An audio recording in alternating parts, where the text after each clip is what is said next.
What's going on, everyone? So the Los Angeles Lakers need to go get Mitchell Robinson. Now, obviously, look, they've been linked to Mitchell Robinson since, actually for a couple of years, but particularly this past trade deadline, they were linked to Mitchell Robinson. There's already reports and murmurs and, proposed trades for Mitchell Robinson to the Lakers. And the Knicks, they're probably losing the series to the Pacers. I just think they are way too Jalen Brunson, right, focused, like central. I get like he's their best player.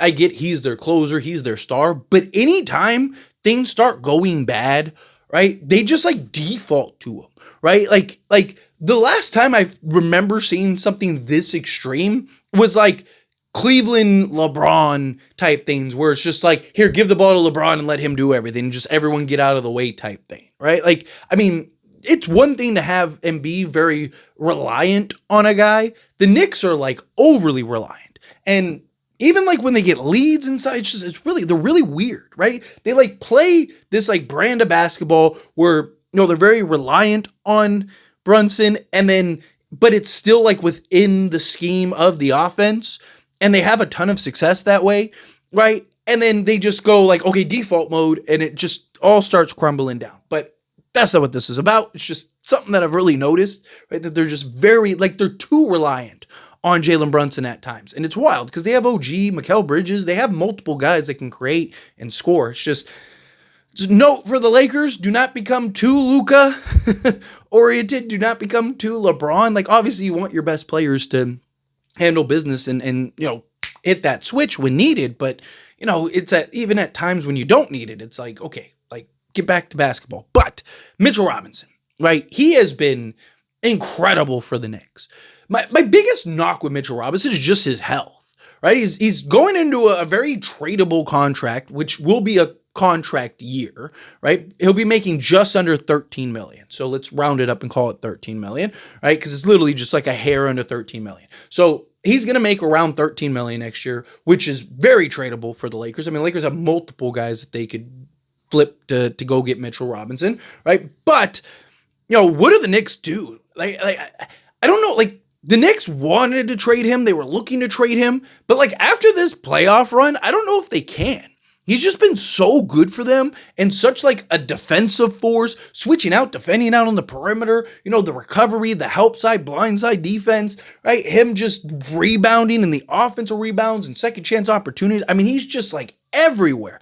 And I'm just like watching this guy like, God, the Lakers need a guy like that. That would be such a breath of fresh air. That'd be so welcoming, right? That would just, man, he is like the center version of Jared Vanderbilt. Jared Vanderbilt's like that a lot. Like just the hustle, the grind, chasing down loose balls, all over the place, right? Jared Vanderbilt, I thought kind of missed a step this year, but man, it's just, could you imagine having Mitchell Robinson and Jared Vanderbilt out there just like offensive rebounding and just like doing all the dirty work and the hustle plays for like stints and stretches, right? Like, but that's the thing too, is like Mitchell Robinson exerts so much energy, right? Like you can only play him like 15 to 20 minutes a night. But to be honest, in a backup role, that's all you're looking for from him, right? Like all you really want from him is just like 20 minutes a night at most, right? But more often than not, just give me like 15 minutes. Right? Can you just give me 15 just solid, versatile minutes? There might be the occasional night where you just like, man, we really need him, right? Like he's just too good to take out type thing, right? But beyond that, man, Mitchell Robinson, he's just everywhere. And he's that lob threat that the Lakers need. I mean, he is like the exact center the Lakers need. Big, strong, active, athletic, physical, can run the floor, defend in space, defend at the rim, right? Defend in the pick and roll, right? Like just, he is like literally everything this Lakers team needs, like desperately needs. And it's just like, man, can we pull it off and make it happen? And he's also still young, right? He's 27. He'll be 28 in the middle of next year. Like he just turned 27 in April. So you have basically a whole nother year before he's 28 years old. You're talking about a guy, again, 7 feet. He's like 245 pounds.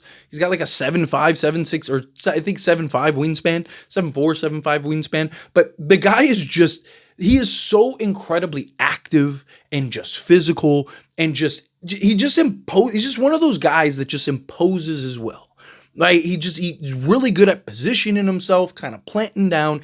Big, he's strong, he's physical, so he's able to do that. And you just saw like the Pacers just struggling to get after it. Now, to the counter argument, like the Pacers are small, right? Like they're running like 3 or 4 guards at a time, right? With like Miles Turner or Thomas Bryant in at the center position. Right, so they're not like this huge team, right? That just has like this, like Miles Turner's not really this like big physical imposing center, right? He's an excellent shot blocker, floor spacer, stuff like that, but he's not like this. He's never been this like elite rebounder, right? Just banging with the big boys and just grabbing boards and outworking and hustling, right? He's more of like, can defend at the rim, spread the floor, knock down the three, give you that pick and pop, give you that versatility offensively, and is a good rebounder, not a great or elite or anything like that. Mitchell Robinson's just like, he sees it and he gets it, right? He's like, give me that, right? And just to like give you an idea, right? So this season, he played 17 games, right? And that, again, this is my problem with him, is that he just, like the most games he has ever played in a season is 72 games. And it was in 2021, 2022. Second most he's ever played is 66, and that was his rookie season. Right? Like, that's just not good, right? You look over his years, 66, 61, 31, 72, 59, 31, 17. Just not great, right? Like, that's literally the only knock on him, right? But that's probably why you could get him so cheap.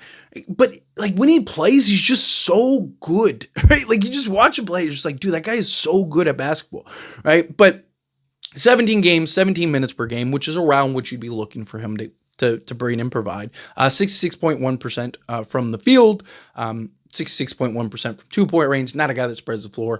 Same thing with his EFG, 66.1%. Free throw shooting, 68.4% on 1.1 attempts. Not a good free throw shooter by any stretch of the imagination. And another reason why you wouldn't be able to start him, like he is a backup center. Right? He's a guy that can start in stints and in spots and you're fine and you're like, that's okay, right? Like, he's not one of those backups where you're like, oh, man, we got to start him tonight, right? Like, no, he's one of those backups where you're like, all right, so he's probably getting 20-10 tonight, right? Especially with a guy like Luka. Right? Imagine how much he could average with a guy like Luka. Right now, all his offense is just like putbacks. Imagine him just being that lob threat for Luka. I think he's like, a 14-point-a-game guy, at least. I think he gets probably, 6 points just on putbacks, rebounds and putbacks, and then he gets another, 6 to 8 points just on lobs from Luka, because Luka's just going to collapse that defense, and he's just going to be right there every time, and just good screen setter, right, can just hits the roll hard, right? Him and Luka in the pick and roll action, and him and LeBron, oh, man, be great. But rebounding. This season, he actually averaged more offensive rebounds than defensive rebounds. He averaged 3.1 offensive rebounds to 2.9 defensive rebounds, right, for a total of 6. He averaged an assist, a steal, and then 1.1 blocks per game, 5.1 points. So basically a 5 and 6 guy in 17 minutes of action. But if you look at his per 36 numbers, which are ridiculous, right? This year, his per 36 numbers would have been 11 points, 13 rebounds, 2 assists, 2 steals, 2.2 blocks, right? And for his career, he's basically a 12 and 12 guy with an assist, 2 steals, 3 blocks, and just 1 turnover a game. So even like his per 36 is like, dude, this guy would be a monster on the inside and interior, right? Like he is everything the Lakers need. If the Lakers could pull it off, I'd love to pull it off. Obviously, look, a couple factors. One, what is the cost? Like, what do you have to give up? Right? Like, I'm not giving up a first for Mitchell Robinson. I'm not doing that. Right? If you could get him for like a pick swap or something like that, kind of take a flyer on him and know like, okay, we're not trying to run him into the ground like Tibbs. Right? Just playing him, 15 minutes a night, trying to manage him, give him a couple nights off here and there, right? Again, you need to get a starting center. So you get that starting center. We'll just use Mark Williams as an example. Let's say you get Mark Williams, right?